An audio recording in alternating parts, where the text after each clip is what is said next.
125화 순자님 리뷰로 스타트를 해보겠습니다. 순자님의 아슬아슬한 양다리, 불안불안하다고 했었는데 결국에는 터지고 말았죠. 제가 이전 영상부터 지속적으로 순자님에게 하고 싶었던 말이 그거였었잖아요. 솔로 나라에서는 상대를 향한 모든 나의 결정도, 어떤 나의 선택도 모두 용인될 수 있고 충분히 이해받을 수 있다. 하지만 나를 좋아하는 상대방의 마음을 이용하거나 또는 배려가 없는 모습을 보여줬을 때는 대중들로부터 공감을 얻기는 힘들다. 분명히 전날 오전 영식님과 산책을 할 때 영식님이 그랬죠. 전 앞으로 순자님만 알아가고 싶은데 내 마음은 이제 직진인데 순자님의 마음도 저와 같나요? 라고 물었을 때 순자님이 그랬잖아요. 네, 맞아요. 저도 같다고. 하지만 그 말이 채 마르기도 전에 얼마 시간도 지나지 않아 이순이 데이트 후 공용 거실에서 많은 사람들 앞에서 광수님을 쳐다보고는 내가 한번 뒤집어 봐야지, 한번 엎어 봐야지 라고 말하는데 옆에 있는 영식님 표정이 굳어있는 장면이 있었죠. 영식님 앞에서는 영식님이다 라고 했다가 또 몇 시간 뒤에는 광수님에게 저런 멘트를 스스럼 없이 모든 사람들이 다 있는 자리에서, 설령 그게 농담일지라 하더라도 옆에 있는 영식님은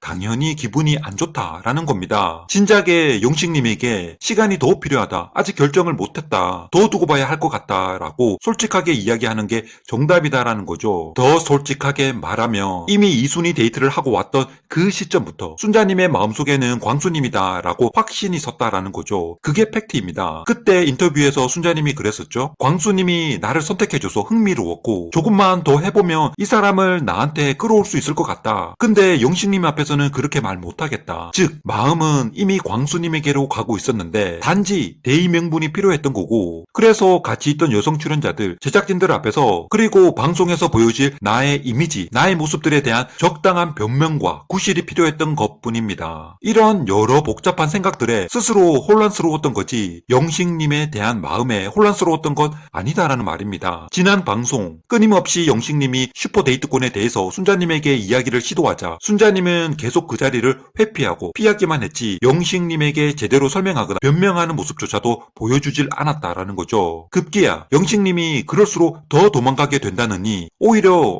안 예쁘게 생긴 광수님이 더 낫다라든지 그런 핑계 같지도 않은 핑계를 주변 사람들에게 이야기를 했었잖아요. 그리고 오죽하면 이전까지 아무런 접점도 없었던 영수님의 날티나는 한마디에 또 고쳐서는 슈퍼데이트권 영수님에게로 써야겠다라고 했었죠. 그냥 난 영식님만 아님 괜찮아 이런 사람처럼 보이질 않았나요? 그래서 누가 봐도 순자님의 원픽은 영식님이 아니다, 정말 아닌 걸 모든 사람들은 다 아는데 지속적으로 인터뷰에서는 그래도 원픽은 영식님이다 라고 끝까지 말하는 모습이 참 뻔뻔하더라고요. 이미 본인이 하는 행동들은 전혀 그렇지 않은데 본인 이미지 챙기는 것밖에 아니지 않나라는 거죠. 나 나쁜 여자 절대 아니야? 뭐 그런 거죠. 그러면서 영식님에게 어쩔 수 없이 거절하게 되는 그런 아름다운 거절을 하며 영화와 같은 엔딩을 기대를 하면서 여기까지 시간만 끌고 왔다라는 겁니다. 결국 본인이 일을 크게 만든 거죠. 본인이 일을 만든 거죠. 누가 봐도. 영식님 입장에서 보면 말은 계속 내가 1순위다 라고 앵무새처럼 하긴 하는데 그 말에 신뢰가 가질 않는다라는 거죠. 정말 이거 맞아? 이런 생각들이 머릿속에서 떠나지를 않으니 스스로 생각이 많아진다라는 겁니다. 문제 슈퍼데이트권, 드디어 슈퍼데이트권 당일 아침에 일어나서 영식님에게 이제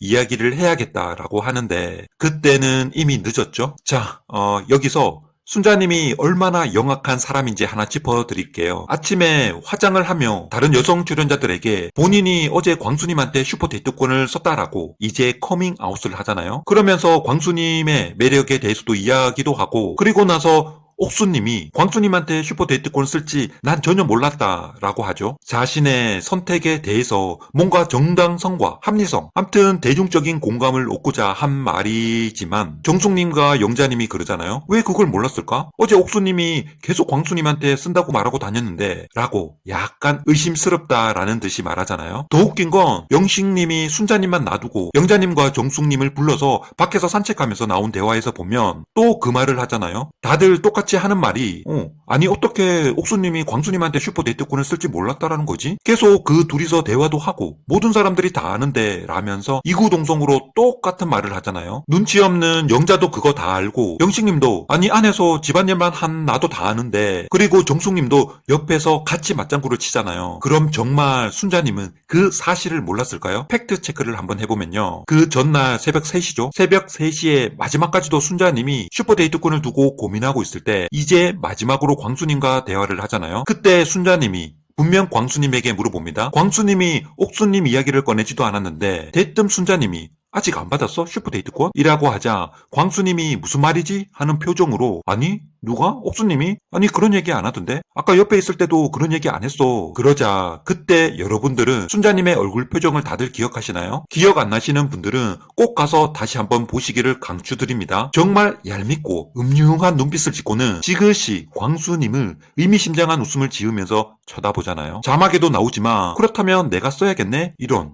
자, 이래도 순자님이 몰랐나요? 순자님은 이미 알고 있었다라는 겁니다. 그렇지 않고서야 옥수님 이야기를 할 이유가 없는 거죠. 당연히 광수님 1순위는 옥수님이고 옥수님도 1순위가 광수님이다라고 계속 이야기를 해왔었고 그러니 본인도 광수님에게 먼저 확인해 본 거잖아요. 그리고 슈퍼데이트권을 최종 광수님한테 쓸 거다라고 이야기를 건넬 때도 광수님이 옥수님이 나한테 썼어 슈퍼데이트권이라고 이야기를 하니 얼굴 표정이 이미 예상이나 한 듯 그러면서 웃잖아요. 그렇기 때문에 이미 다 예상된 일이었고 충분히 옥수님이 광수님한테 쓸 거다라는 사실을 순자님은 이미 사전에 알고 있었다라는 겁니다. 전혀 모르는 사실이 아니다라는 거죠. 그런데도 사람들 앞에서는 너 광수님한테 이순인데도 슈퍼데이트권 썼어? 영식님을 놔두고? 너도 대단하다. 이런 말들이 나올 거를 대비한 핑계, 변명, 명분을 만들기 위한 거짓말이다. 이렇게 결론을 내릴 수 있다라는 겁니다. 그렇잖아요. 누가 봐도 옥수님은 광수님이었으니 당연히 광수님한테 쓰는 거 오케이. 근데 순자님은 이랬다 저랬다 계속 번복하고 또 영식님은 순자님만 좋다고 그러지. 그러니 다른 여성 출연자들한테 보여질 본인의 선택에 대한 핑계거리가 그냥 필요했다라는 겁니다. 하나 더 말씀드리면 영식님이 자기만 빼놓고 영자님과 정숙님을 데리고 나갔었잖아요. 그러니 본인도 느낀 겁니다.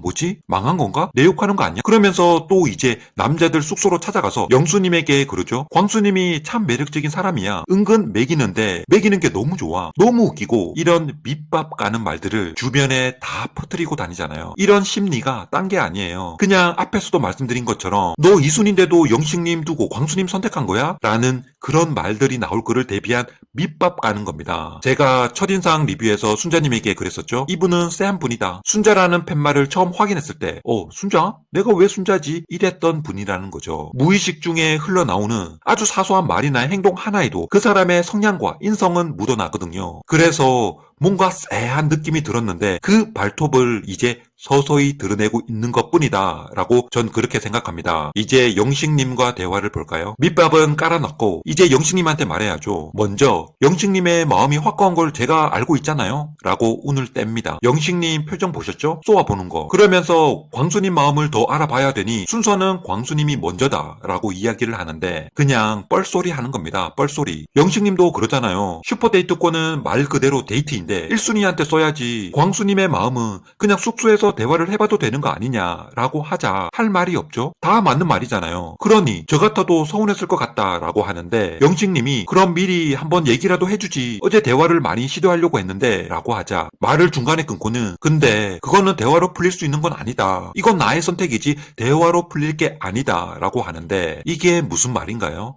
이게 그런 겁니다. 상대의 영식님을 전혀 배려하거나 생각하지 않고 단순히 서운한 감정이 들 수 있겠다라는 건 오케이. 근데 어디까지나 이건 내 결정이다. 너랑 대화해서 풀릴 게 아니다. 전혀 영식님을 염두에 두고 있는 사람처럼 보이지 않는다라는 겁니다. 내가 뭔 선택을 하든 그게 왜 너랑 대화를 해서 답을 얻어야 돼? 그런 거잖아요. 결국 영식님의 존재는 뭐 그닥 큰 존재감이 없었다. 이 말이나 같다라는 겁니다. 당연히 영식님 입장에서는 한 번 더 뻥진다라는 거죠. 인터뷰에서도 영식님이 말한 것도 그겁니다. 난 보험이 싫다. 나한테 사전에 이야기만 해줬어도 이해를 하는데 그게 최소한 인간 대 인간으로 배려를 해주는 게 아니냐. 전 틀린 말 하나도 없다고 봅니다. 그만큼 순자님에게 영식님이라는 존재는 크지 않았다. 내일이 최종 선택인데 여기까지 시간만 끌고 온 거다. 그렇게 보여집니다. 이제 이런 순자님의 삐뚤어진 성향이 본색을 드러내는 계기가 찾아오죠. 이번에 또 남자들이 선택을 하게 됐는데요. 제작진도 대단하죠?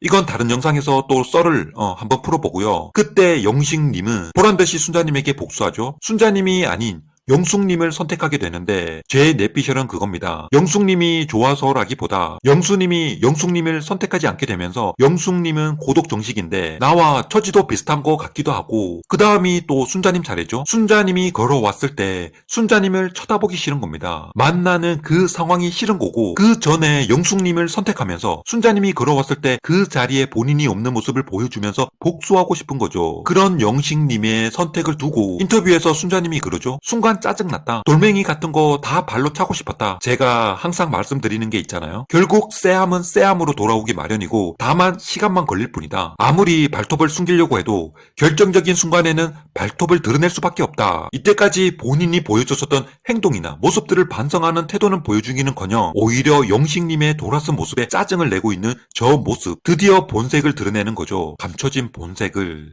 자, 영상이 좀 길어졌는데 여기서 이제 마무리하도록 하겠습니다. 감사합니다.